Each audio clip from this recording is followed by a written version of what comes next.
Developing this morning, police are investigating 9 different deadly incidents over the weekend. Friday in Fort Worth, a 15-year-old died after a stabbing that his father was also injured in.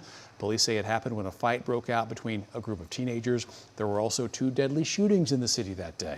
There were 2 shootings in Dallas on Saturday. The first happened on Commerce just after midnight. DPD says a man was shot and sent to the hospital. Same for another man who was shot an hour later on Tres Logos Lane. No one died.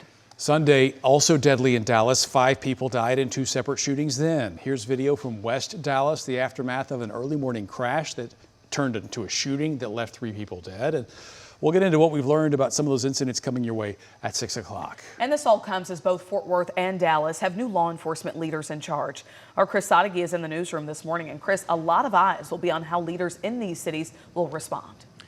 That's exactly right, Dia. After the weekend of violence that you just talked about in Dallas and Fort Worth, we will be looking towards the 2 new police chiefs in those cities for answers on what can be done. You may remember when Chief Eddie Garcia took the job at Dallas PD in 2021, he put an emphasis on reducing violent crime by focusing on those areas where numbers were high, and it was successful. Violent crime saw a drop. Now that he's in Fort Worth, he's already emphasized the importance of community relationships in public safety. Even before his arrival, Fort Worth PD did focus on reducing crime in the West 7th District, and it resulted in a significant drop. Over on the Dallas side, new Chief Daniel Como spent the first few months of his tenure making some changes trying to improve response times. Recruitment is also a priority right now as they aim to get more officers on patrol. And over the summer, 98 people were arrested as part of Operation Justice Trail. That's Como's first major operation to get repeat violent offenders off the Dallas streets. Now, we will be contacting both departments today to see if either chief has any comment about this violent weekend and if it will have any impact